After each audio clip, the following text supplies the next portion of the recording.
Hello and welcome to the Portland Formula E Debrief show here for rounds 13 and 14 of season 10 of the ABB FIA Formula E World Championship.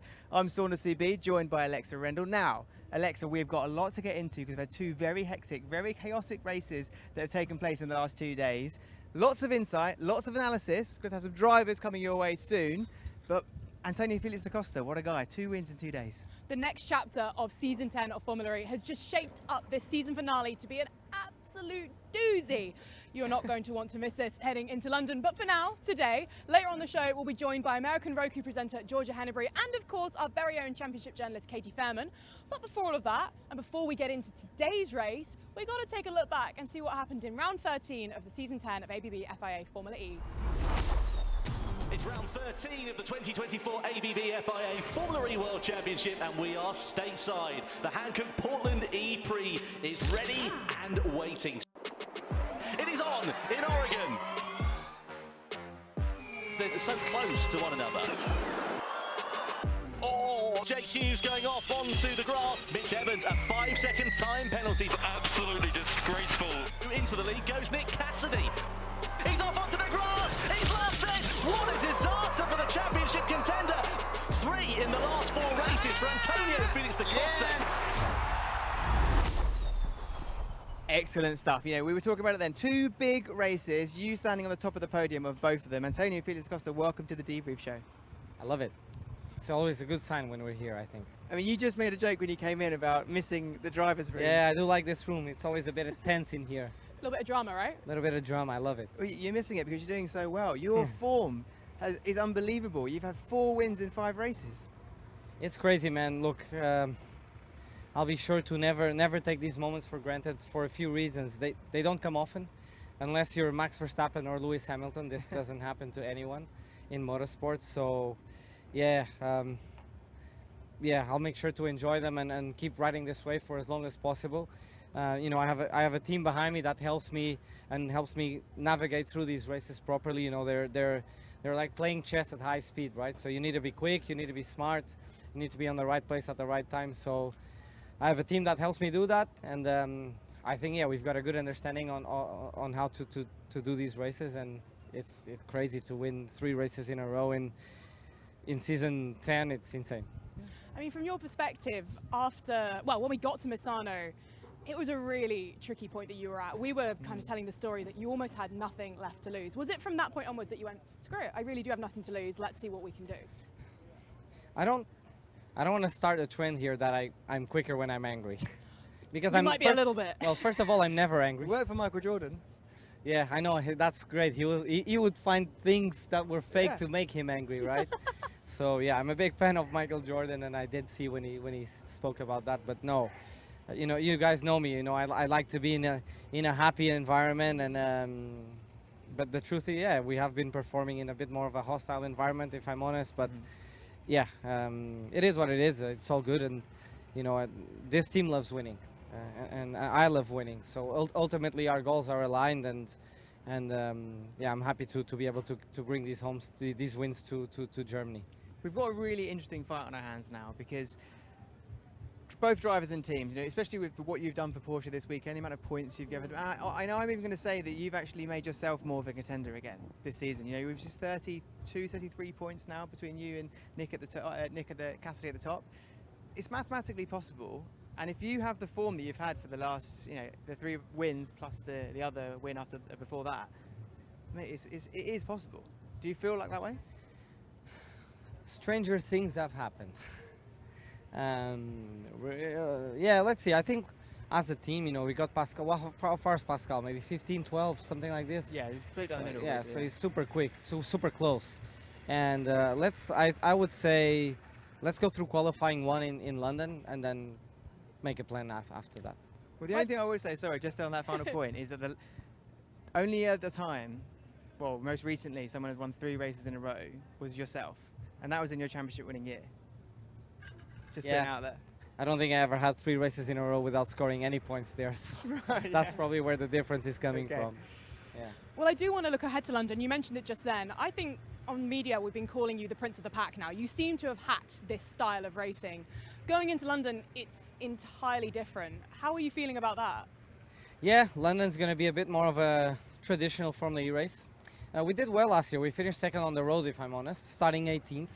So there will still be a lot of energy management in London, but it'll be a very aggressive race. There will be more contact between the drivers, and we actually got, we got a slow puncture last year, which eventually we got disqualified after the race, but we finished second. So yeah, we've been okay through there, and we've been, I'm happy with my momentum in qualifyings lately, which has been a bit more of a struggle for me.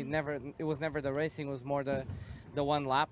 And honestly, since São Paulo, we've been better. So try to keep that up for London, and I do think if we qualify in the top 5, that we are within a shot. Yeah. I think if we called Cassidy Prince of the Pack beforehand, I think you've got to go one step up for Antonio with 3 wins in a row. You're going to El Presidente of the pack. I love that. I love that. I think that's what. But I want to let the audience in on a bit of insight that they wouldn't have seen on digital or on broadcast. Ooh. And that is the real thing that's behind your success this weekend. And it's the homemade cookies on the entrance to the media centre. Every time you've walked through those doors, you've picked up a cookie. So yeah, I was in a press conference on Friday and I got one.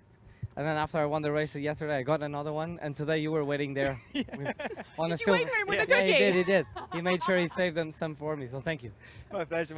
Now I want a beer to try and help that go down. We have to talk about now what this means, because at this point of the season, big performances like this go a long way in the championship, but they go a long way in staking any sort of claim on what you want to do next season.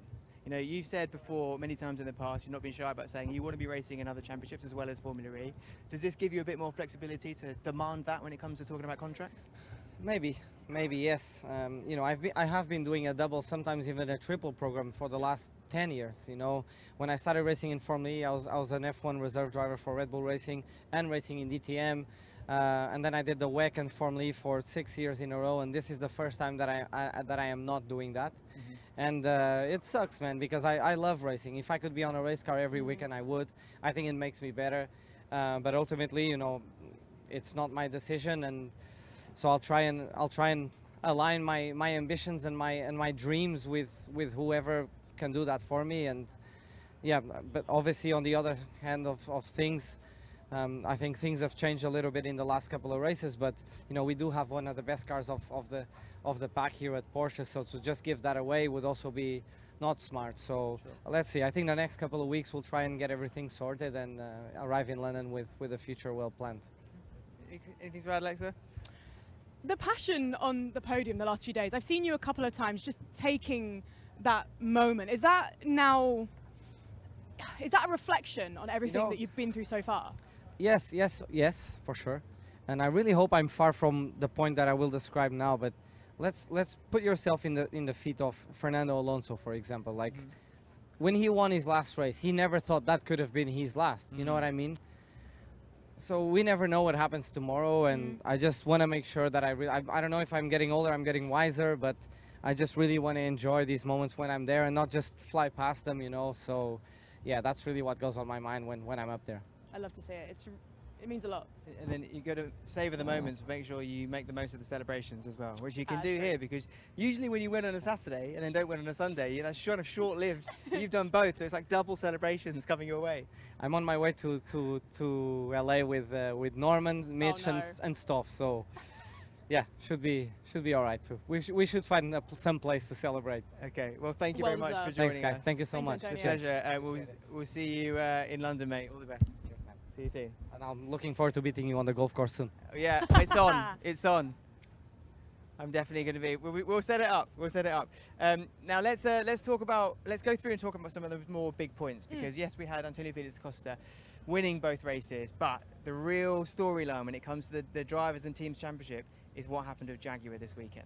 It was just absolutely insane. Coming into this weekend, we were talking about it almost like it was going to happen. We were doing the maths, right? Jaguar could win the teams championship this weekend. They could even technically have wrapped up the drivers championship. And honestly, in the back of my mind, I kind of thought that one of them they certainly would. And now heading into London, the narrative's changed entirely, and it's all to play for. It's really tight, and now to the point where Mitch Evans has closed the gap to his teammate. He's now going to be. There will be a point. I think it's almost inevitable that Nick Cassidy and Mitch Evans are going to be fighting for the championship in London under the same branding. Of course, they've been racing each other since they were 6 years old. They're no strangers to that.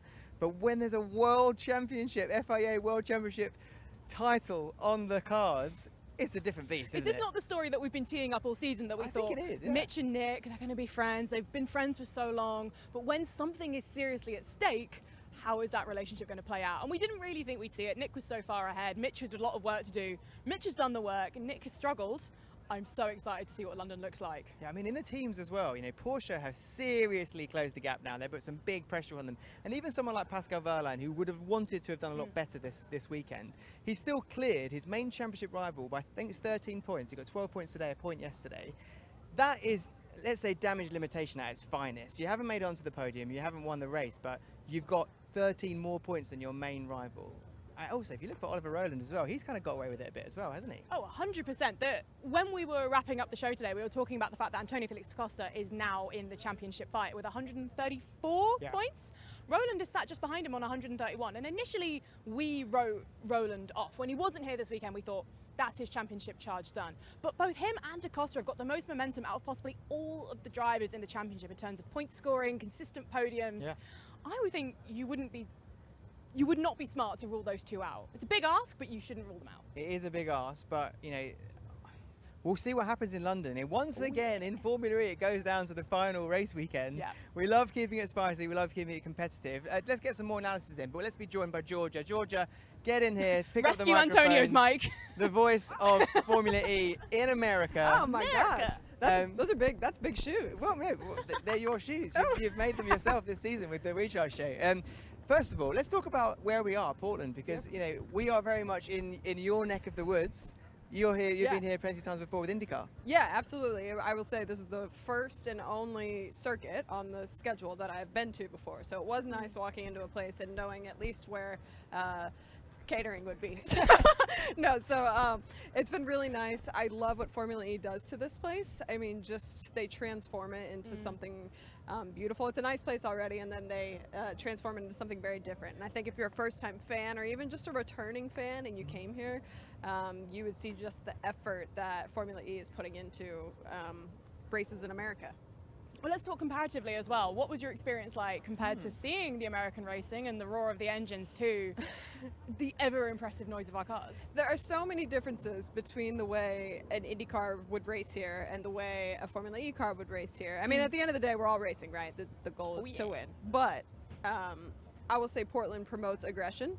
That's something that we've seen before on both sides. I think we saw it more today, specifically. I don't know if you guys noticed as much or you agree, but just the difference in driving style from yesterday to today. I feel like these drivers never got a break today. No, it was unrelenting. You know, especially we knew from yesterday that with one lap less to contend with, it was always going to be very chaotic, maybe more chaotic. But I don't think any of us could call front wings flying across the track and taking out multiple drivers. I mean, major error. That wasn't on my bingo card, I'll tell you that. And particularly after the safety car too, when they just started having to put in quali lap after quali lap to try and make it to the end, use up all that energy. Yeah.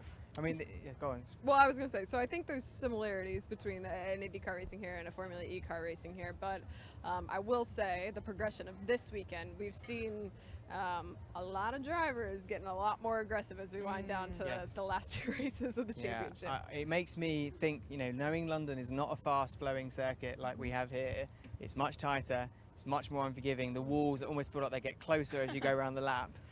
It's going to be the difference between making an overtake there involves elbows out. We've seen it time and time again in London how aggressive that track can be, and a championship is up for grab. Both teams, drivers, and manufacturers' trophy. Lots on the line. Yeah, my mind is already in that first qualifying session on the Saturday. That is just going to set the tone for the rest of the weekend. Everybody knows that in London you have to qualify well. And we have a lot of really good qualifiers on our grid, so I'll be so excited to see how it all plays out. Well, we have to talk about, we've talked a bit about Mitch Evans and the Jaguars, but we need to talk about who finished in second place in both races. You know, Robin Frijns. Robin Frijns, what a turnaround from someone who's had a really difficult season, hadn't been on the podium since Diriyah, and especially now coming into this weekend, not knowing if his future is safe at his own team. He's proved a big point. Yeah, and I have to ask, and since I'm still fairly new to this sport in a way, was this a surprise to you, a double podium from Robin Frijns, the way that the season has gone? With the way that the season's gone, yes. From Robin Frijns, no. Robin is the kind of driver that when he's in his groove, he is unstoppable. And particularly with the Jaguar powertrain behind him, we probably should have been seeing this from him all year, but just clearly something hadn't clicked. And here in Portland, it did. I mean, so he's a proven race winner as well, you know, in Formula E. But the thing is, I think it's not just Robin. It's very common across drivers. Is that when they have a bad rough patch, and they have a bad rough patch in other championships they race in as well, it's really hard to come back from it. It demands a lot from your sort of mental ability to be able to bounce back and be in the perfect place to start getting on the podium again. But I think what the driving factor is, pardon the pun, for this weekend is that Robin was sharing with me some stuff that he doesn't know about his future, and he doesn't feel like he's getting that much communication from the team about it either.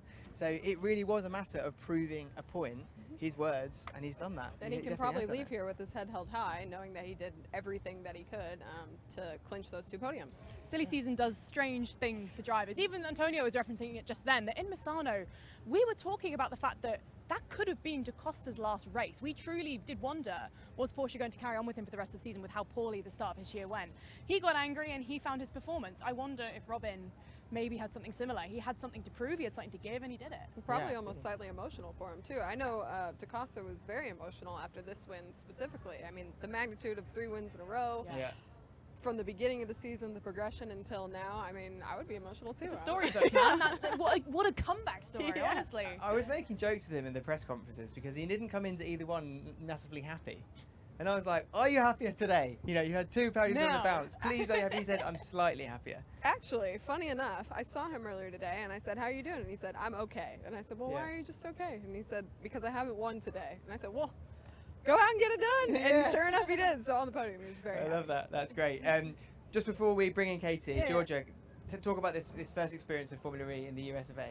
Oh, it's awesome. Yeah. I hope that we see more. I think that we will, obviously, with Miami coming to the calendar next year. The turnout was great, even on the podium. Just the massive glob of people that was following Antonio just up back to the podium was really neat. And I think the support has been great. It's a shame that this is the last one here at Portland, but I am very excited about Miami. It'll promote a whole new set of challenges, a whole new set of factors, and the way that this season is going, anything next season is possible. Absolutely. Well, thank you very much for joining us. Look forward to seeing you in London. Those watching in America, make sure you check out Roku Recharge Show with Georgia. She's fantastic. It's a great show. You get everything about Formula you need to know. Go check it out. Thank you. Thanks very much. Katy, join us. Welcome along, Katy Fairman. Thanks for having me, Fresh Alexa media Rendell. pen, no?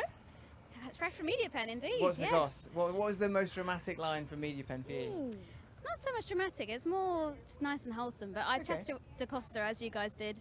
At the start of the year, he told me that he'd been using this mental coach to help him with the high and the low moments in motorsport. And so just had a bit of insight into that and how that's going over this turbulent year that he's been having. So you can check that out on the Formula E website. It's becoming increasingly more common, that, hasn't it? With drivers you know, like seeking help with the mental side of the game, because it's such a huge part of racing, of any sport. You know, any athlete needs to be sound in mind, sound in body, and just be be able to extract things from them when they have their low moments. And DaCosta, as he said himself, was in a really bad patch, and clearly it's worked. 3 wins on the bounce. Hey, can't argue with that. can't argue with that, man. And we quite regularly just chuck out the phrase like, oh, his head just wasn't in it today, he just wasn't there today. If you're going to be chucking these phrases around, they actually do mean something, and you're right. It's good to get that sort of coaching to help you get through it.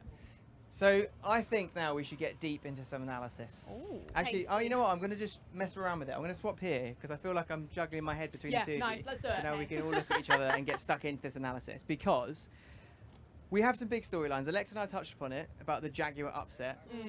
Let's just touch back on the round yesterday, starting with Nick Cassidy, but essentially losing the race himself with a mistake in the final lap. Yeah, a mistake like that, I have to say, is very rare from Nick Cassidy. He doesn't often make mistakes like that, and you will be able to tell that's something that's going to haunt him.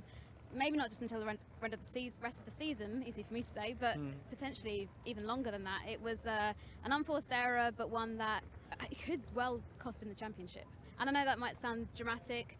We had 3 rounds to go after that, but I mean, today he's also come away with no points. So he's really going to be kicking himself even more today than maybe even yesterday. I'm going to ask you a question, Alexa. Go. Will Nick Cassidy, if he doesn't win the championship, look back on this weekend and say, that was where I lost it? Yes, and I think, honestly, a lot of us standing here right now are wondering, is this where Nick loses the championship? The storylines are all pointing towards an absolute, I don't want to say bust up in London, but I think it could well be, with Mitch Evans and Pascal Wehrlein both starting to chomp at his heels. This weekend was all about getting consistent points. He would be in a considerably better position if he had just finished in 5th, 6th in both these races. And instead, it just went so dramatically wrong. Particularly today in race 2, I can't get my head around, after the safety car incident, he had so much more energy than everybody else, how he couldn't get his way up through the field. I've got a suspicion that was something to do with tyres, because there were quite a few drivers complaining about the grip on the tyres and it really struggling to make the overtakes work offline. So I wonder if it was that, because it's very un-Casty-like, isn't it? To not make up moves when you've got 3-4% more energy than everybody else. Definitely. I mean, we only have to look back a couple of races where Nick was running in 21st and he ended up winning it. So, yeah, he's definitely somebody that's mastered this sort of strategy-based race that we have. And, yeah, a very disappointing weekend for him. And I hope that he'll be able to pick himself up. I'm sure he can, ready for London. Yes. How would you guys fancy a dose of controversy? Let's go! Okay, right. Let's talk about Mitch Evans. Let's talk about the penalty from yesterday. 5-second penalty that ultimately cost him the race win. In the end, and a huge lack of points or loss of points for Jaguar. That was as a result of just mildly clipping the back of Jake Hughes, causing Jake Hughes to have a puncture, costing him the race. Today, there were 3 very similar incidents with at least 2 punctures as a result, but no penalties. Yes, it's not very consistent, is it? And that is a complaint that a lot of drivers up and down this grid have had. It's never nice to have things like this, these decisions questioned. It's not an easy job to be a Formula E steward or just a steward in motorsport in general. But like you say, it must be frustrating for Mitch to look at those moments and think, hey, why am I being ruled out here? You know, he said that without that yesterday, he could be going into London leading this championship, which is true. And so he's, I think, rightfully been pretty upset, angry and miserable today, even on the podium. You know, you got the slow-mos of Da Costa lifting his trophy. Mitch is stood there with you know, looking as if he's come 22nd almost. Like, he just looks so upset. And so, yeah, I mean, a motorsport is an emotional thing.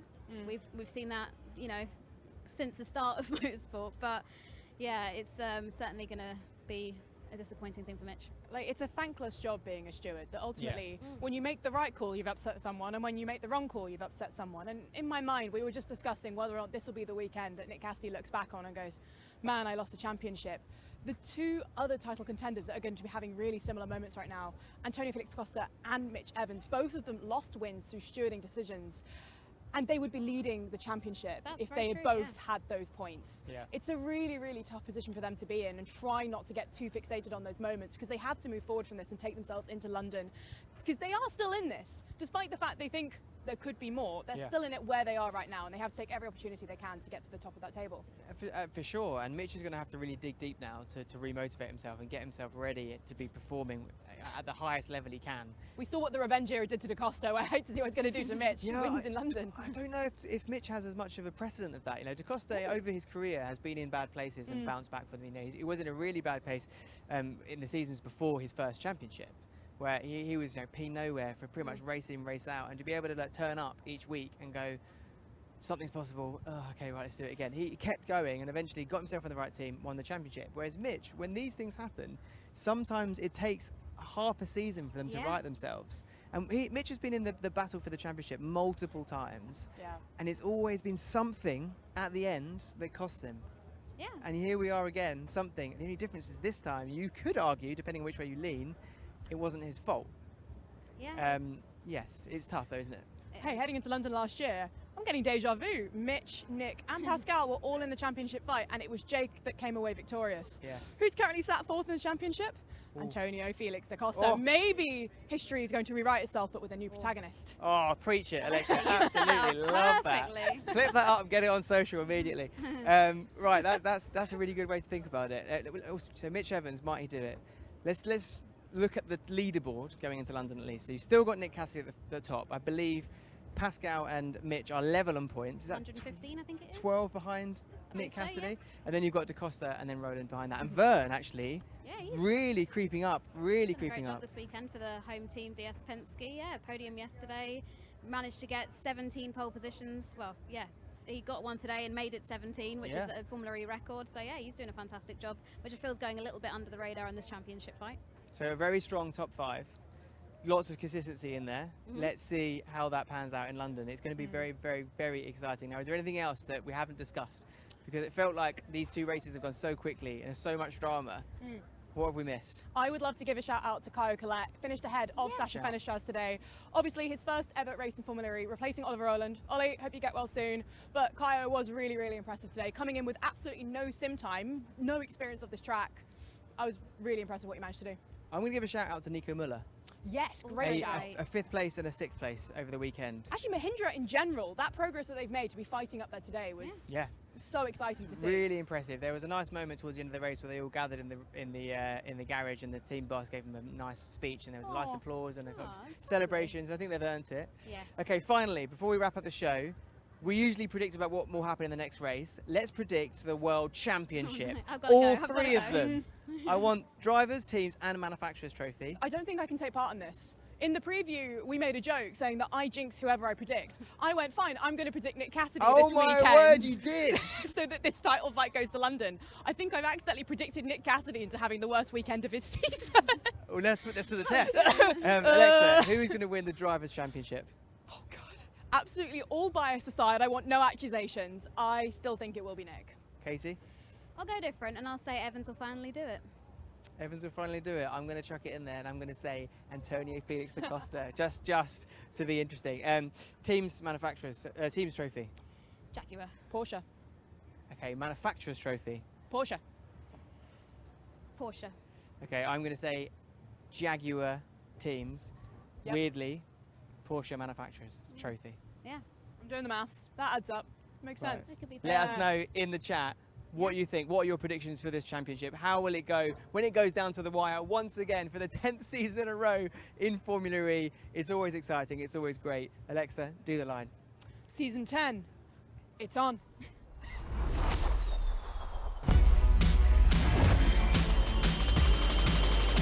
We go green in London. He's going to try and hold it up the inside. I don't believe it. They break so early. Renault are the champions. More contact. Just push me into the wall.